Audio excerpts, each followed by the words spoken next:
Now, let's check out this awesome God story.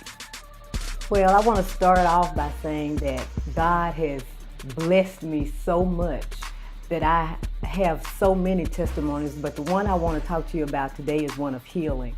When I was in college, I was diagnosed with cancer at the age of 22. My fiance, who is my husband now, was overseas at the time. I had gone back home for the summer, and I was working, not paying attention to the mail I was getting. They kept sending me certified letters. Hey, you need to check this out. My mom finally said, open that mail and see what's going on. I opened it up, went to the doctor. A couple of months had passed. So when I got there, they were at the point to where they wanted to remove all my reproductive organs. Well, I immediately went into a panic because I'm like, I'm only 22, God. What's going on? I don't really want to make that decision right now. So I called my pastor, who was in Gaston, Alabama at the time, and I was at Jacksonville, and I told him, I said, hey, I need you to pray for me. And he said, okay, sister, what's going on? I met him at the church. He laid hands on me. He anointed me with oil, and he prayed. And he asked me a very important question afterwards. He said, do you believe that God can heal you? And I said, yes. And he said, and I'm crying, of course, because as he was praying, I was feeling it. And he said, well, you go out of here and you claim your healing. And that's what I did. I went out of there. I said, no, I don't want to have a hysterectomy. I want to try these other things first. I don't want to just jump into that. He was in agreement. Now, mind you, my parents and my fiance, nobody knows this but me and the pastor. Because I didn't want to share that, because at the time, 20 years ago, everybody's frantic. They don't have any hope when they hear the big C word. So I didn't want to share that with anybody. I walked out of there believing God had healed me, had a couple of surgeries. God healed me. He said, well, you still may not be able to have children because there may be a lot of scar tissue and things like that. I said, okay. I get married. Comes time to have children, and we're not having any. And I'm getting nervous, and I'm like, let's go to the hospital and look at babies. And my husband's like, that's not normal. We can't go to the hospital looking at other people's babies. We'll just wait on our own. I started doing other things, started playing softball, got ready to buy this Mustang that we were gonna fix up, and I find out that I'm pregnant. Well, of course, I had been drinking at the time, before that, and I'm freaking out because I'm thinking, oh God, you're fixing to bless me with a baby and I've messed it up. So my mindset changed. And I said, God, if you will let this baby be okay, beautiful inside out, blessed, gifted, anointed, special, all the positive things in our lives, then I'll do whatever you want me to do. And during the whole pregnancy, I'm freaking out. I want you to do this test and that test, and I want you to do this test and that test. And my doctor was a minister. I didn't know it at the time. And he said, baby, you just need one test. And I said, what's that? I want to do it. He said, it's the test of faith. I'm like, I'm for real. And he's like, no, I'm for real.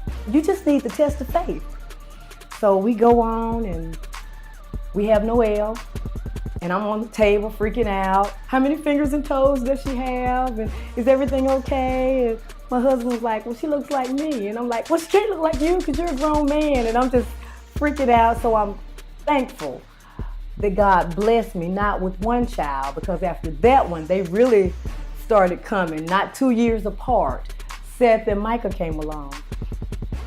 Fast forward to 2 years ago. And I, go have my annual checkups and all of that. I go to the doctor, and there's a lump under my arm. And God had told me no more cancer. So when he told me that, I held on to it. And I didn't let that go. And I shared this in later years because, after I'm freaking out and all of this and being a survivor and working with other people, I changed the way I was from not wanting anybody to know about it. And I'd already told God said no more cancer. I told my husband, God said no more cancer. I told my children, God said no more cancer. They know I hate cancer, and cancer hates me. So when I got this knot under my arm, I Went to the doctor, and she, of course, says, well, it's not a tumor. It's not a lymph node. It's not a benign cyst. And I'm thinking, well, okay, what is it then? And she's telling me what it's not, which means she's suspecting something else. And I'm thinking the whole time she's saying that, that's a lie, because God has already told me no more cancer. So I called my husband. I said, hey, they want to run some tests. They found a knot under my arm. He says immediately, well, we know it's not cancer. I said, amen. I tell my children, well, Mama, we know it's not cancer. I'm like, you're right. We know it's not cancer. Go on, have the knot removed, and guess what? It's not cancer. So God is faithful, and God will stick to his word, and he will honor what he tells us to do if we honor what we say we're going to do to him. If I could share one thing or leave one message with people, it's trust God.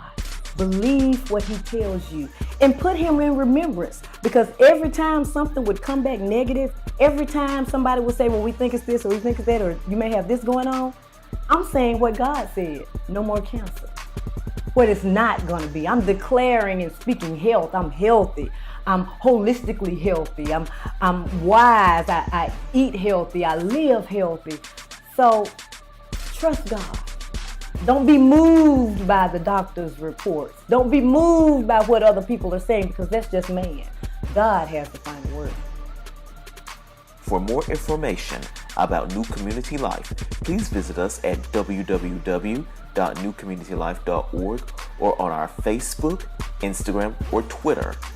If you would like to contact us, please call us at 423-268-3858 or email at info@newcommunitylife.org.